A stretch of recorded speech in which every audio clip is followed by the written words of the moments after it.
नमस्कार विद्यार्थियों। आज का अपना टॉपिक जैन धर्म और उसके 24वें तीर्थंकर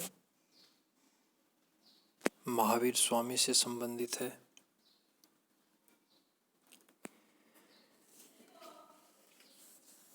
सबसे पहले अपने को ये बात ध्यान रखनी है कि जैन धर्म की जानकारी किससे मिलती है, उसके लिए कौन सा साहित्य है। तो जैन धर्म की जानकारी देने वाला साहित्य है उसको आगम साहित्य कहा जाता है। जैन साहित्य को आगम साहित्य कहा जाता है और अधिकांश जैन साहित्य है वो प्राकृत भाषा में है। अधिकांश जैन साहित्य प्राकृत भाषा में है। जैन साहित्य में 12 अंग, 12 उपांग, 10 प्रकीर्ण, 6 छेद सूत्र, 4 मूल सूत्र, अनुयोग सूत्र, नंदी सूत्र ये शामिल हैं। जैन साहित्य की रचना है वो ईसा पूर्व 4th शताब्दी से लेकर ईस्वी की 6ठी शताब्दी तक अलग अलग समय पर हुई है।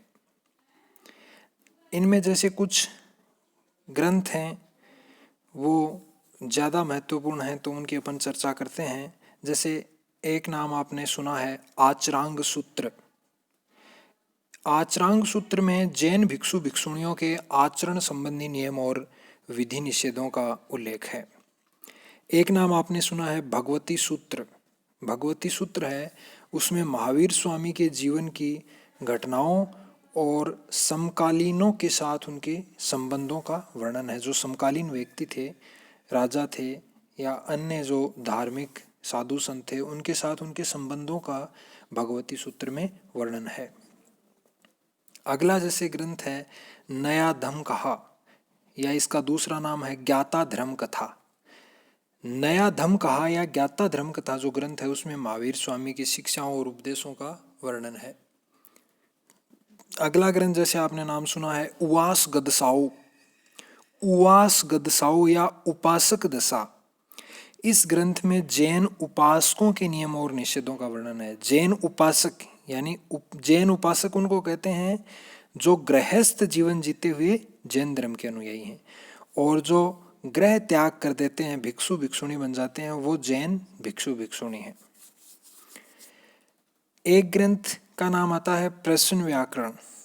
जो प्रश्न व्याकरण ग्रंथ है जैन धर्म से संबंधित है वो बहुत ही महत्वपूर्ण है क्योंकि इसमें पंच महाव्रतों का वर्णन है। पंच महाव्रत जो जैन भिक्षु भिक्षुणियाँ हैं उनके आचरण और विधि निषेध उनसे संबंधित जो बातें हैं वो इस ग्रंथ में है, पंच महाव्रतों से संबंधित। जैसा कि आप लोग जानते हैं कि जैन धर्म में 24 तीर्थंकर हुए थे। अब अगली बात है कि ये तीर्थंकर शब्द क्या है। तो तीर्थंकर शब्द को आप इस तरह ध्यान में रखेंगे, सर्वज्ञ शिक्षक जो धर्म का उपदेश देता है। सर्वज्ञ शिक्षक, सर्वज्ञ शिक्षक का मतलब है जो सब कुछ जानता है, जिसको केवल्य, केवल्य का मतलब है पूर्ण ज्ञान, जिसको केवल्य की प्राप्ति हो चुकी है वो सर्वज्ञ शिक्षक है। और ऐसे तीर्थंकर जैन धर्म में 24 हुए हैं। पहले जो तीर्थंकर हैं उनका नाम है ऋषभ देव या इनको आदिनाथ भी कहा जाता है। ये जैन धर्म के अपन इनको संस्थापक कह सकते हैं। और अंतिम और 24वें तीर्थंकर हैं वो है महावीर स्वामी।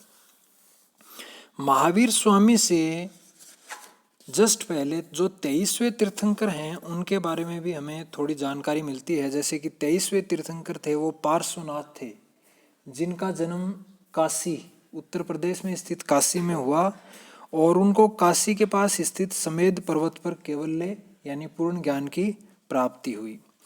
इनका समय है वो 850 ईस्वी पूर्व के आसपास माना जाता है, यानी कि इनका समय है वो 9वीं शताब्दी ईसा पूर्व माना जाता है। अब बात महावीर स्वामी की करते हैं।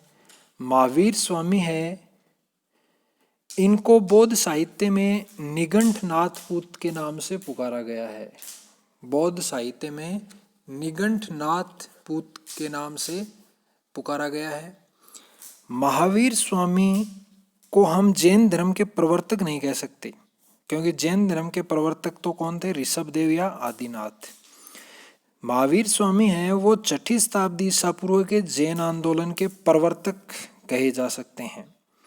ये जैन धर्म के 24वें तीर्थंकर थे। महावीर स्वामी का जन्म है वो बिहार राज्य में वैशाली के समीप स्थित कुंडग्राम में हुआ था। इनका जन्म 599 ईस्वी पूर्व में हुआ और जन्म के समय इनका नाम रखा गया वर्धमान। इनके पिता का नाम सिद्धार्थ था, जो कि वैशाली के ज्ञात्रिक क्षत्रियों के प्रधान थे। माता का नाम त्रिशला था, जिनको विदेह देवी भी कहा जाता है। पत्नी का नाम यशोदा था, जो कुंडनीय गोत्र की क्षत्रिया थी। इनकी पुत्री का नाम अणोजा या प्रियदर्शना था। अपनी पुत्री का विवाह इन्होंने जामाली के साथ किया था। जामाली, इनके दामाद का नाम जामाली था। और जैन संघ में जो प्रथम विभेद है वो इस जामाली के कारण ही हुआ था। 30 वर्ष की आयु में अपने बड़े भाई नंदीवर्धन से आज्ञा लेकर वर्धमान ने गृह त्याग किया। गृह त्याग के बाद महावीर की भेंट है वो नालंदा में मखली पुत्र गोसाल से हुई, जो बाद में उनका शिष्य बन गया। लेकिन कालांतर में दोनों के बीच मतभेद उत्पन्न होने के कारण गोसाल ने अपना जो पृथक संप्रदाय है वो स्थापित कर लिया, जो पहले से चला आ रहा था थोड़ा। उसका नाम है आजीवक संप्रदाय। आजीवक संप्रदाय है वो नियति की अटलता में विश्वास करता है। 30 वर्ष की आयु में गृह त्याग के बाद 12 वर्ष की कठोर तपस्या के बाद जम्भिकिया जम्भिये गांव में रिजुपालिका या उजुवालिया नदी के तट पर साल वृक्ष के नीचे वर्धमान को कैवल्य प्राप्त हुआ। कैवल्य यानी पूर्ण ज्ञान, जिसको अपन जैन धर्म में मोक्ष भी कह सकते हैं, उसकी प्राप्ति हुई। अब कैवल्य प्राप्ति होने के कारण इनको केवलीन कहा जाने लगा। राग द्वेष पर इन्होंने विजय प्राप्त कर ली थी, इस कारण इनको जिन कहा जाने लगा। और इस जिन शब्द से ही जैन धर्म, जो जैन नाम है वो पड़ा है। तपस्या में इन्होंने अद्भुत साहस दिखाया, इसलिए इनको महावीर भी कहा जाने लगा। और ज्ञान प्राप्ति के बाद ये योग्य हो गए, इस कारण इनको अरहत भी कहा जाने लगा। और राग द्वेष पर विजय प्राप्त कर ली, सारे बंधनों से रहित हो गए, मतलब बंधनों से मुक्त हो गए, इसलिए इनको निग्रंथ भी कहा जाने लगा। और तीर्थंकर ये कहे जाने लगे क्योंकि ये सर्वज्ञ शिक्षक बन गए, पूर्ण ज्ञान की इनको प्राप्ति हो गई। तो इस प्रकार ज्ञान प्राप्ति के बाद महावीर को अनेक उपाधियां प्राप्त हुई, जैसे कैवलीन, जिन, अरहत, निर्ग्रंथ, तीर्थंकर, महावीर आदि। अब अपन बात करते हैं महावीर स्वामी की शिक्षाओं की। तो जैन धर्म के जो 23वें तीर्थंकर थे, उनके साथ दो बातों को लेकर महावीर स्वामी का मतभेद था। पहली बात थी कि पार्श्वनाथ ने केवल 4 व्रतों का विधान किया था, जबकि महावीर ने उसमें ब्रह्मचर्य को जोड़ा और उसका पालन उन्होंने अनिवार्य बताया। दूसरा मतभेद जो था वो था कि पार्श्वनाथ ने अपने अनुयायियों को वस्त्र धारण करने की अनुमति दी, लेकिन महावीर ने उनको वस्त्र धारण करने की अनुमति अपने अनुयायियों को नहीं दी। अब अपन 5 महाव्रतों की बात करते हैं। तो जैसा कि आपने खूब पढ़ा है कि 5 महाव्रत कौन से हैं, अहिंसा, सत्य, अस्तेय, अपरिग्रह और ब्रह्मचर्य, ये 5 महाव्रत हैं। मतलब जैन भिक्षु भिक्षुणियों के लिए ये महाव्रत हो गए, और जो जैन उपासक हैं, गृहस्थ हैं, उनके लिए इनको कहा जाता है 5 अणुव्रत। जैन भिक्षु भिक्षुणियों के लिए ये हो गए 5 महाव्रत, और जैन उपासक यानी गृहस्थों के लिए हो गए 5 अणुव्रत। सबसे पहले अपन बात करते हैं अहिंसा की। अहिंसा है तो अहिंसा का क्या अर्थ है? तो सबसे पहले ध्यान रखेंगे कि अहिंसा का अर्थ है मन, वचन और कर्म से किसी का बुरा नहीं करना, वो ही अहिंसा है। अब जैन धर्म में महावीर स्वामी ने यह भी बताया कि आप अहिंसा का पालन कैसे करें। तो इसके लिए उन्होंने 5 समितियों का विधान किया है कि उन समितियों का आप पालन करेंगे तो आप अहिंसा का पालन कर सकते हैं। यहाँ पर जो समिति शब्द है, उस समिति शब्द से तात्पर्य सावधानी या संयम से है। यहाँ पर जो समिति शब्द का अपन प्रयोग कर रहे हैं कि उन्होंने 5 समितियों का विधान किया या 5 समितियां बताई कि उन 5 समितियों का पालन करके आप अहिंसा का पालन कर सकते हैं। तो उन यहाँ जो समिति शब्द है, उस समिति शब्द से जो तात्पर्य है वो यही है। इनमें सबसे पहले आता है इरिया समिति। सबसे पहले इरिया समिति। इरिया समिति से तात्पर्य है संयम से चलना ताकि जीव हत्या न हो। यानी इरिया समिति, समिति का मतलब संयम, सावधानी। इरिया मतलब ध्यान पूर्वक चलना है कि कहीं कोई जीव हत्या न हो जाए। भाषा समिति।